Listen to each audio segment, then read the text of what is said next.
So, Miss Mina, no, DDB, we know is one of the top marketing firm. How would you, what is it like, because you're dealing with technology product, it's a technology product. What is the difference between marketing a technology product and marketing other consumer, other non-technology based product? Anong pagkakaiba?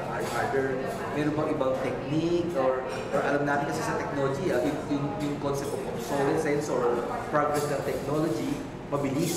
So, is there a difference? Siguro, with the technology, that's when the image, perception, and the positioning will take place. Actually, like, for example, lotion, yung personal experience, ganyan lotion, pumuti ka, positive na experience. But for broadband, yung experience na gusto natin, gusto natin mabilis. So, parang may time na ma-off ka doon sa pagbabagal. So, mas subjective yung subjective yung perception ng market towards sa product. Mas naglalast yung impression nila for a technology. Kaya kailangan talaga nagpe-play yung positive positioning, image ng brand.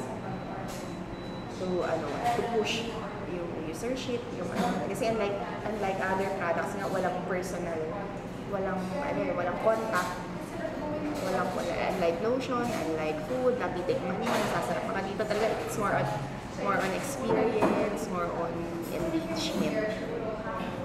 And yun din, kung ano yung brand din. Parang feeling ko kasi yung broadband is actually parang kung paano ka mamili ng yun nga, cellphone sa technology. Kung convenient ba siya, mabilis ba, pag nabagsak ba, ganito. It's very interesting, no? Kasi kanina, you mentioned, I think this is where really marketing plays a big role. Kasi kanina you mentioned, Mina, na there's so many variables affecting, for example, if you're going to say speed, there's so many variables because for Al and I, and also Rene, we come from, in a way, technology field. And we know in technology na, yes, you can claim na under laboratory test, ito yung number one.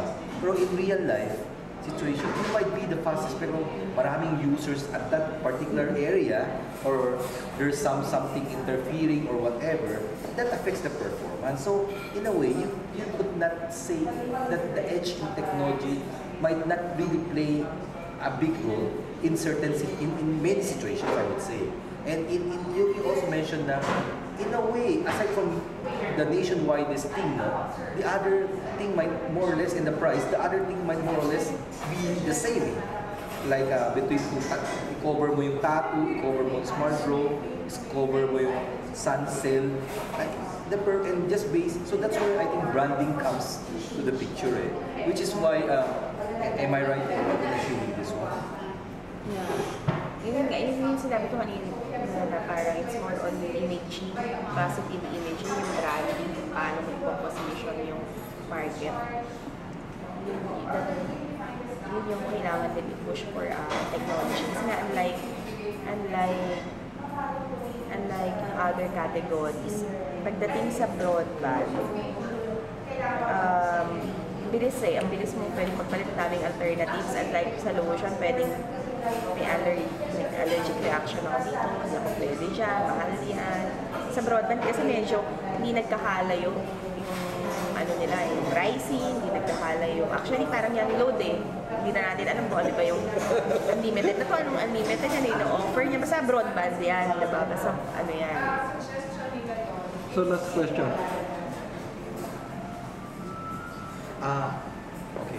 If, siguro, one last question. If, kasi this is one that is a favorite question ng prof natin.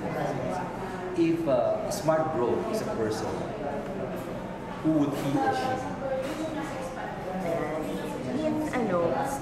Syempre that's lagi namin that's what we always ask among our respondents. Pag si Si Smart Bro, ano pumapasok sa utak ko? Ano yan? Yan yung brand na pwede sa lahat. Pwede sa lahat, mga estudyante,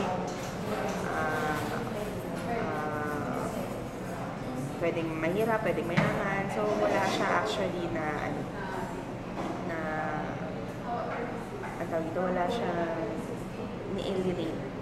Walang negative positive. Walang gross negative na difference. So who would he or she be? Girl next door, parang gano'n. The boy next door. Si Smart Bro, tao siya siguro, siya si ano eh.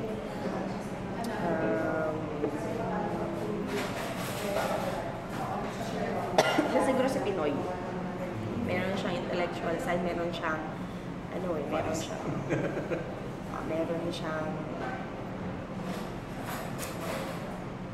side na, ano, soft. Parang ano. Eh, how about si Sun?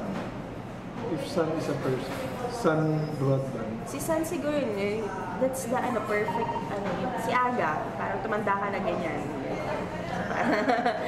Okay. Di ba, parang mula bata ka, bagets, so nakontento na siya sa bagets, pero tumatandaan na siya. Medyo dadating yung time na bagoy sa kanya. Bagets, and like kay Bro, na kung pwede siya sa lahat, nakakapag-adjust siya sa mga iba.